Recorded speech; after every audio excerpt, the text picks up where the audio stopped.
Bradford Anderson. I know that was like the morning bird. That was very chirpy. chirpy. That was very high. That was pitchy, That was dog. pitchy. It's like my singing.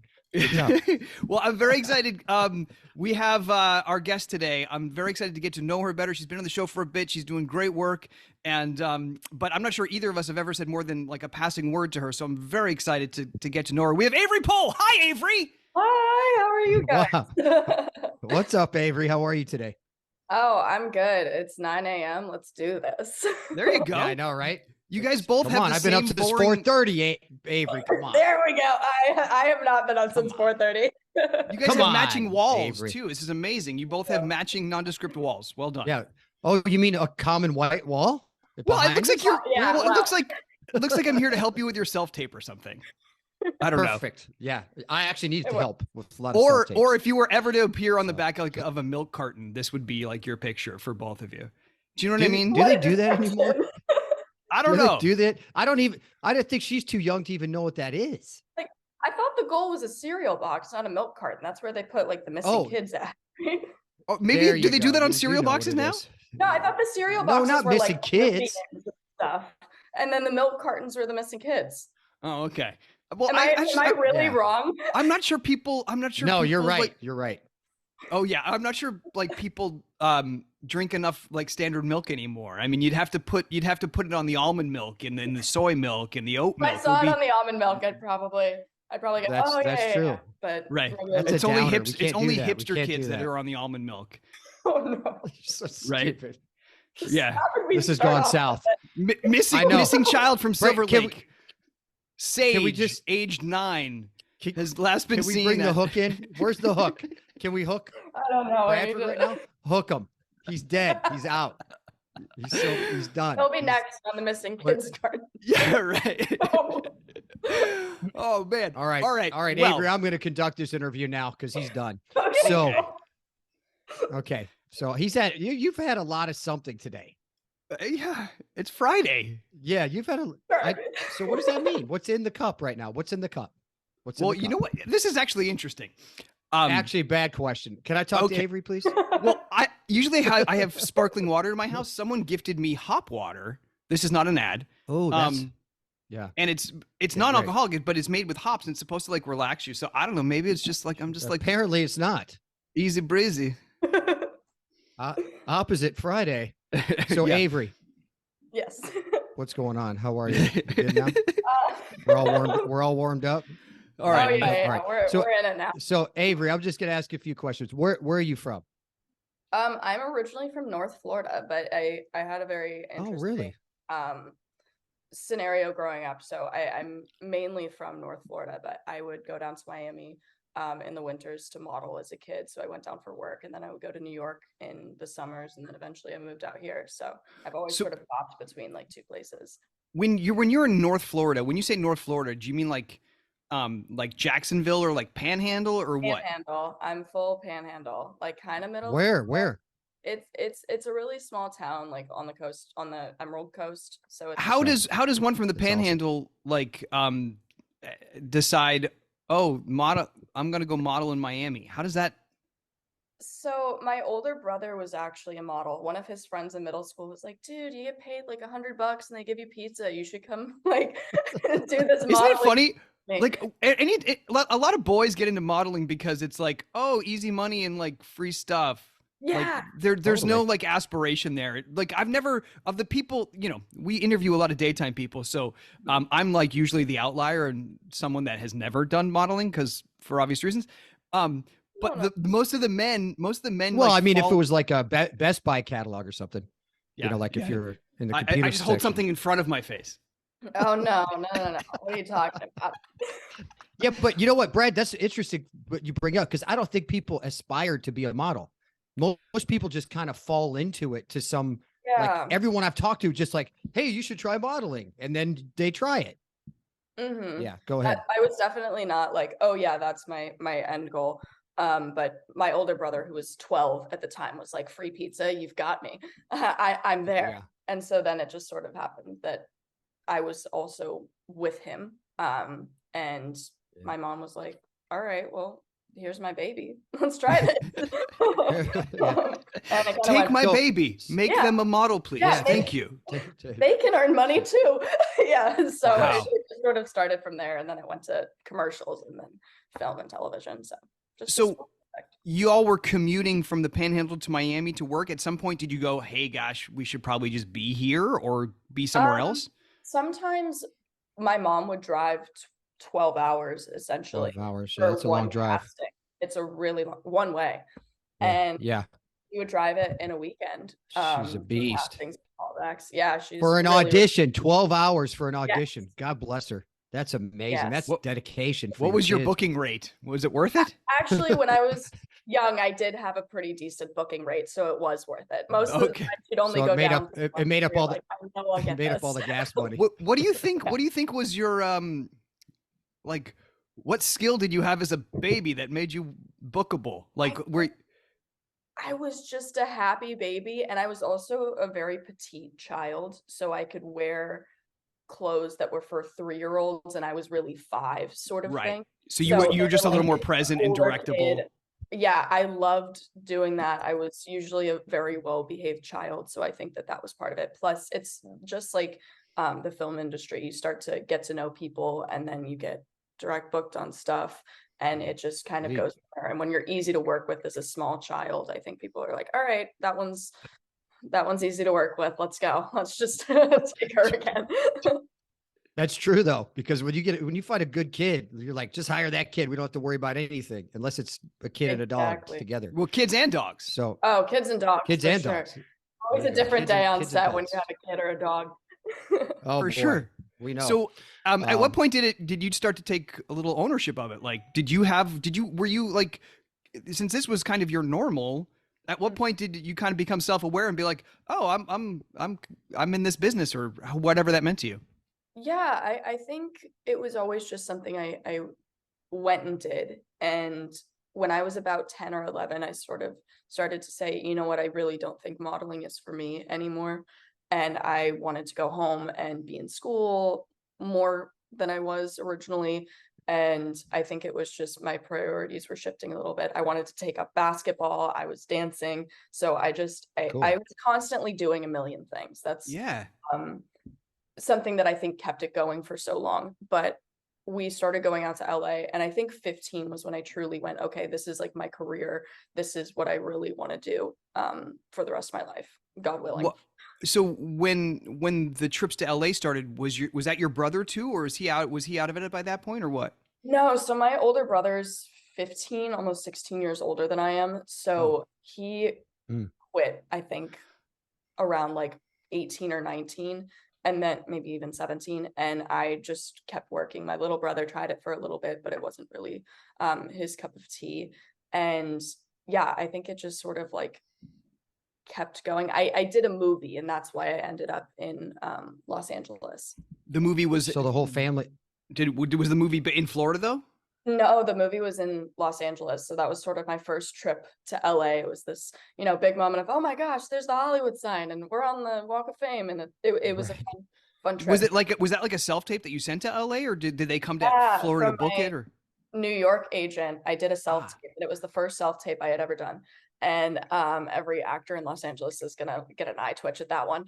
Normally it takes forever, but sometimes it's your first one. That's all you need. So I happened to get a call back, and the movie ended up going to Sundance, and it was really a fun ride. And I think I had very unrealistic expectations set for myself as a 9-year-old of what the industry looked like constantly. Oh gosh, That's as amazing. A 9-year-old. Yeah. Wow. So that's when you moved to LA when you were 9. And your whole family moved? No, my dad stayed home, and my older brother lives like one town over from us, so he's still in Florida. And my little brother came out with me a little bit, but it was mostly me and my mom. And just to serve your budding career, yeah. Wow. Yeah, at some point I'll be able to talk, Avery. So yes. I mean, I can black my screen out, Brad, if you want me to. Let me see. Let me see. See, she's a good storyteller. She says something in it, and it makes me want to ask more. It could be That's Awesome with Jackal. Is that like the Jackal? She probably doesn't even know what we're talking about. Yeah. No. I think I got it. She does. Okay. Yeah. So it was just, who moved to California? It was basically me and my mom for the most part. That was, and then like I lived with friends of mine for a little bit, and we just sort of played it by ear. I went home for COVID because I was out here by myself at that point because I had just turned 18, and I was like, you know what? I think it's time to go home for a little bit. Yeah. And then I came back out, and a couple months later booked GH. I thought you were on GH pre-COVID, no? No, I was not on GH pre-COVID. Yeah, I joined in so you've been 2021. Wow. 2021. Okay. Year and a half-ish. Okay. It's just like, it feels like you've been causing trouble for a long time.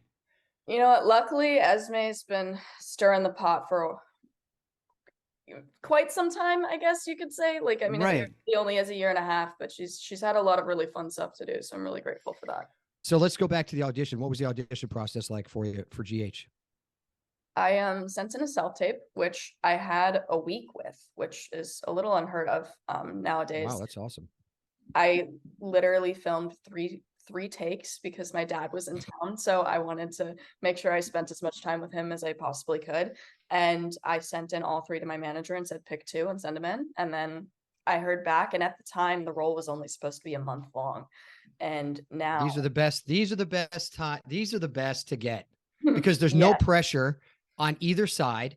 Casting's like, oh, it's only a month. Fine. She's going to be great. And you're like, oh, great. It's only a month. I don't have to screen test. Like that's how I came on the show too. It's supposed to be a couple episodes reoccurring. And same with Bradford, essentially, because there's no pressure for them. Usually they go with their gut. If it's not a contract, they're like, oh, wow, this is great. Let's do this. And then it ends up being. Well, there's probably less people that have to make the decision too. Maybe. Yeah, correct. Maybe. You don't have to. You don't have to get as many approvals. Network. Yeah, it's not like network. You don't have to go through. Yeah, I mean, everybody has an opinion, right? So, So that's cool. So you started it. So, because I was just Googling you before we got on here, and because everybody would ask us all the time on the road, and oh, is Esme the hook? Is she the hook? Is she the hook? All this stuff, right? So so your parents are Ryan Chamberlain and Heather Weber. I'm kind of doomed. Wow, you got some problems. I do. Crazy in the blood. You got some. Wow, that is locked in the code of your DNA. Good luck. Thank you. I appreciate that. I couldn't believe that. I didn't even know how that's possible. Well, that didn't come out right away, right? Or was that always planned, do you think? Or did that just happen after you kind of were around for a while? They're like, well, we should make sure she's got some parents. So after I actually auditioned the first time, I got a call back, and that's when it changed to a 3-year contract. So there was sort of this like screen test and approval process. And I think right around my like 5th or 6th episode, that's when I was informed that Ryan was my dad, which I didn't really have the context. So I was trying to like research as much as I possibly could. And I didn't know about Heather being my mom until, oh gosh, I want to say when I did the tower scene. So maybe about October. And I had guessed that that's who it was for a while, but I wasn't positive because I didn't hear anything from Frank for a minute. What kind of character, like what did they give you in terms of what kind of character would be? Did they give you enough specifics to figure out like, okay, well, she's gonna do some shady things, but this is why versus just this is her doing shady things? I had kind of nothing for months, honestly. So it was a lot of like filling in stuff on my own and with a coach of mine, Holly. And I think I had a 1-sentence description that was like intelligent and charming on the outside and cool and menacing underneath, or something very similar to that. And I was like, okay, I think I get this. And then I did the audition. I was like, okay, I feel it was an audition. We're done. You do it and you move on. Otherwise you go crazy. Sure. I heard back, and then I was like, okay, well, time to work on this a little bit deeper. And I had no idea how she was going to fit into the storyline and all. And it wasn't until I had already done my screen test and was going around GH meeting everybody my first day that I found out I was Spencer Castine's girlfriend. So I really had zero context going in. And she was like, oh, sure, you're from a French boarding school. And I was like, I tested with an American accent. Am I supposed to figure out a French accent in a day? That's gonna start. Don't worry about it. It's just Just the soap opera. You're fine. Details. It's gonna be fine. Well, they would have told you somehow in the callback, right? They would have been like, "Hey, can you try this? Because if you can't do it, you might not be the right person." Do you know what I'm saying? Like, yeah, of course. And a French accent is not what I feel confident doing, but it ended up being that I was still American and went to the French boarding school is what we landed There you go. on. So, right, right. So, have you done sinister characters in the past, or is Esme kind of your first foray? No, I actually did a Lifetime movie with a character very similar. She was much more homicidal than Esme is, but she Really? did the whole drugging thing. She was the sort of queen bee at school who was quite awful, to put it lightly. So I had done these characters before, and I feel like it's something that I normally would go out for, and that I would feel I had a higher chance of actually getting it. I don't know. I love doing the villainous characters and the evil characters. That was always something I found to be very creatively fulfilling. I don't know. It's sort of nice sometimes to get to go, oh, I get to go to work today and just scream my head off. It's very cathartic in a way. Love that. Totally, totally. So you mentioned something about kind of, getting thrown into daytime, right? Like you did movies and other things before, but what was it like? What were your expectations? Did you have any expectations of what the actual process was going to be like before you stepped into the studio? I will fully admit, I think I was just very ignorant in a way. I had Mark Teschner, the casting director for General Hospital, show me a schedule. And I was like, what do you mean you do 110 pages every day? Yeah. I'm sorry. The most I've done in a day is maybe 8. And that was a lot. And that's fast. No idea. And walking upstairs and just seeing set after set after set after set, and then walking back the next day and it being a different set, and then the same set, and then a different set. It was really a crazy experience. And I was just hyper paranoid about knowing my lines, because I was like, I can't stop this machine from going at the pace that it's going. I've got to make sure I'm on it. I don't want to get fired. I'm a weekend. It can so easily happen, and I think I was just terrified and felt like the least qualified person in the room for a while, but you adapt. No, everyone feels that way. Well, you adapt or you're gone. Yeah, pretty much. Good. So good job. Thank you. I appreciate it. Great job. You adapted well. That's awesome. Well, I mean, to have that many pages to memorize too, though, in the day, I mean, the night before, I don't know what your process is. If you look at all your stuff for the week, or you go, cause I can only go night before. I can't really look ahead I look at it a little bit every day, and I was looking at it for a week because my brain just wasn't used to memorizing that amount of content. But now I've somehow in the last couple weeks have gotten to the point where it's the night before, which is not necessarily something that I would have initially wanted to do. But I think I trust my instrument, I trust my brain more, and I know my short-term memory recall has improved exponentially within a year and a half. Yeah. And also when it's at the point where you're doing like 6 episodes, I think I have 6 episodes this week and 6 episodes next week. And because we're about to go on break. So it's really just like, all right, I've got to compartmentalize. I'm doing totally. Well, and we're also mostly in order right now, which is a saving grace. That's a huge issue. And you said something smart that a lot of actors can get overwhelmed with. The compartmentalize is super important, because here's the thing. You're always going to get it done. Right? You're always going to get through it. And a lot of people will put that pressure on themselves because they have 6 shows or they have 70 pages that week. And like, how am I going to do this? But the fact that if you can shut that down and really, just put it in a compartment, go, hey, just one show at a time, one scene at a time, and just really narrow it. Huge. I remember humongous, right? Yeah. When I first got my first 5 or 6 episode, I had 5 episodes in a day, and I was like, how am I going to do this? I have no idea. Because I had only done 2 in a week before that. And I talked to a coach, and she was like, you're going to take it one scene at a time. You can't skip ahead. You can't really go back either. It's okay. Just take it one at a time. And I think that mindset really, really changed the game for me. And even good for you. It's awesome. when I memorize. It's scene by scene. You run it 3-4 times. All right, Yep. it's memorized. Scene by scene, 3-4 times, memorized. You move on. Well, and I think having been a year and a half in now, some of the questions that you had to ask yourself towards the beginning about, okay, what do I want here? How do I feel about this person? So many of those questions are answered. So like it can be just memorization. The work, you've already done the work most of the time. One of the things that I wonder about your character that would be challenging is, since your character does some kind of crazy things sometimes, if all of a sudden you're like, oh, tomorrow, crap, I do that. Have I done the work to warrant that? Do you know what I'm saying? Yes. I think that honestly, it was harder in the beginning to be quite honest, because, I'm not used to, being kidnapped on Tuesday and then locked in a tower on Wednesday. Right. It just, there's a lot of like mental prep that I think goes into a job like this.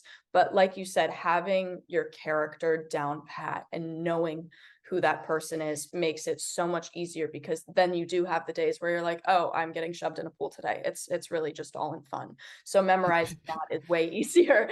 Yeah. And the prep for that is just simply different.